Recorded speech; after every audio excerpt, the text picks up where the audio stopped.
I have 2 graduate degrees, one in education and one in public health. I started a food justice nonprofit in New York City in 2016 that is still active and sustainable today. I launched a business, and within 1 year, I was successful enough to leave my full-time job. I am an international traveler and public speaker. And I am a proud, disabled Latina woman. Are you thinking, but you don't look disabled? The easiest way to explain it is that I'm hard of hearing and wear hearing aids. I'm also blind. This might surprise you. Let me help everyone out here. Make sure I look more like the world's idea of blindness.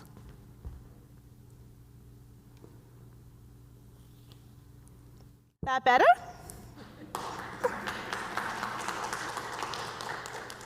This is what blindness looks like, right?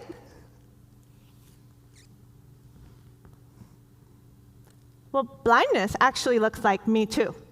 I have about 5% of my vision remaining due to Usher syndrome. I see the world through a little box like this.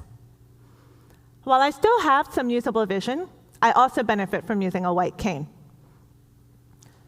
7 years ago, I interviewed for a job in Midtown New York City. Come with me through this experience so that you can understand what it was like. We leave our apartment early to make sure we have plenty of time to travel to the interview, because learning a new route is stressful. When we find the office building, we enter the lobby and scan the area for the elevators. We look for people lining up, because that's how we find the elevators. When an elevator arrives, we let others enter first, because we don't want to bump into anybody by accident, because we don't have peripheral vision and can't see to the sides.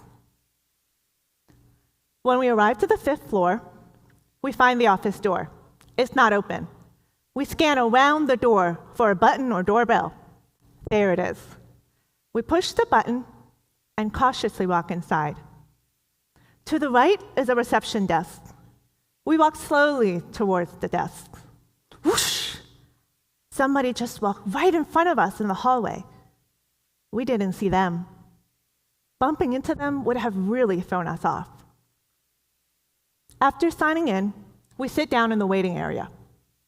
We start to scan the area around us and get a sense of the office layout. We start to feel more comfortable.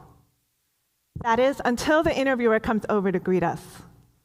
We know we cannot miss their handshake, or else we would not make a good first impression. Because we can only see what we are directly looking at with our little box of vision, we lean back a bit and look down, anticipating a handshake. Success. The interviewer asks us to follow them. We follow behind slowly to make sure we do not bump into anything. When we arrive to a small office, we quickly scan the room for obstacles. We take a few steps towards the chair, place a hand on the seat of the chair to confirm it is where we think it is, and then sit down. We exhale a sigh of relief. Now we are finally done with navigating all of the obstacles. We raise our chin up to face the interviewer confidently. Now our brain can focus solely on communicating why we are the best fit for this role, our dream job. Like many disabled people, I hid my disability during the interview process. Thanks to the work of disability rights activists, the Americans with Disabilities Act was passed in 1990. Because of this, I am protected by the ADA from discrimination due to disability in the workplace. But I was still scared. If the employer knew about my blindness, they might have thought, she will be an expensive employee. She can't do the field work required for this role. The employer could have assumed what my capabilities were, what my limitations were, without asking me and without understanding my actual lived experience.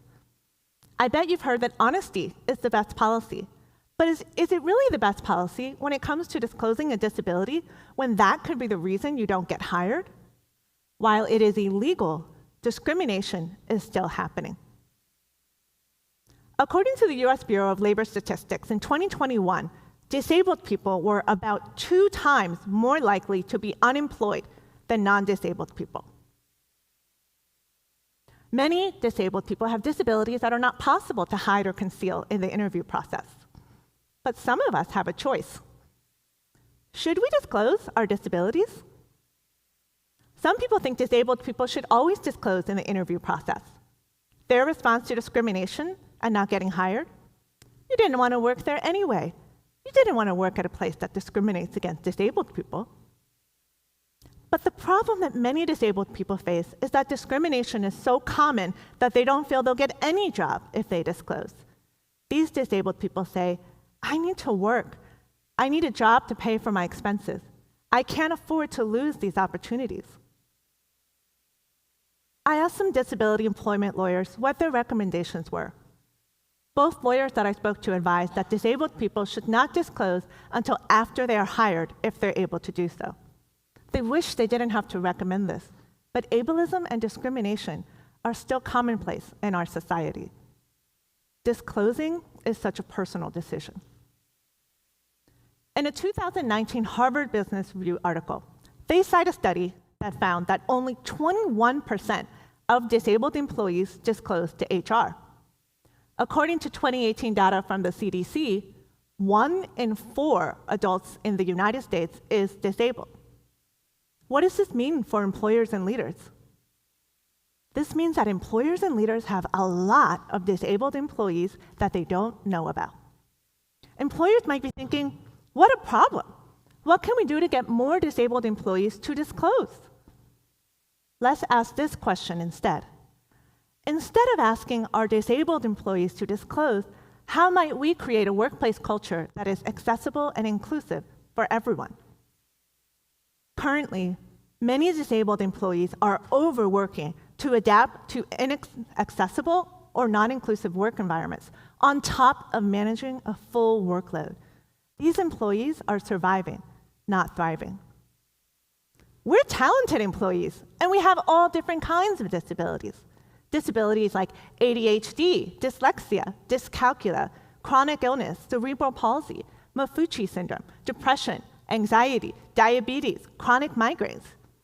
You may not know what all of these are, but all of these are disabilities. Employers and leaders, accept that disabled people are already in your workforce and that our work is valuable. You need us as part of your company. Disabled people are innovative. We're problem solvers because we live in a world that's not designed for us. Disability inclusion is not charity or compliance. It is a competitive advantage. We need our workplaces to be inclusive and accessible for everyone.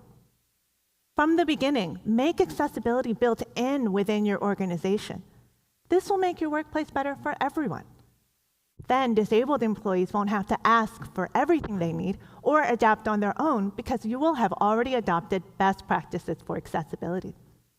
There are many free and simple best practices for inclusion you could be building into your culture that will help everyone. One example is closed captions. Many people benefit from captions. I benefit from captions as a hard of hearing person. People with ADHD benefit from captions to help better understand information.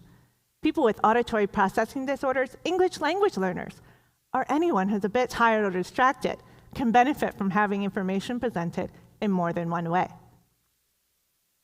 Just sending out meeting agendas in advance is another inclusive best practice.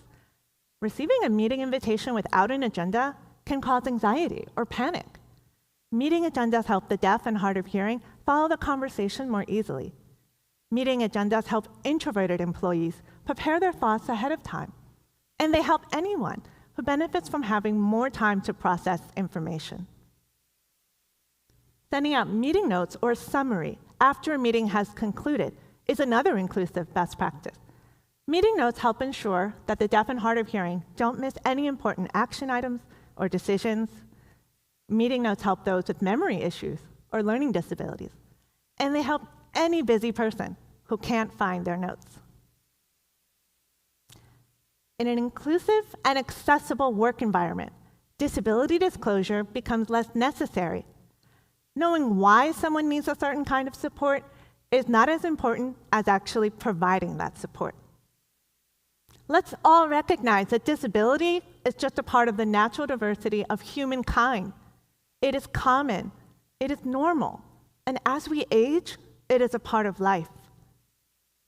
Disabled people do not exist in some other part of society. We may not look like what you think disability looks like. We're right next to you. We're in front of you. We're on stage giving TEDx talks.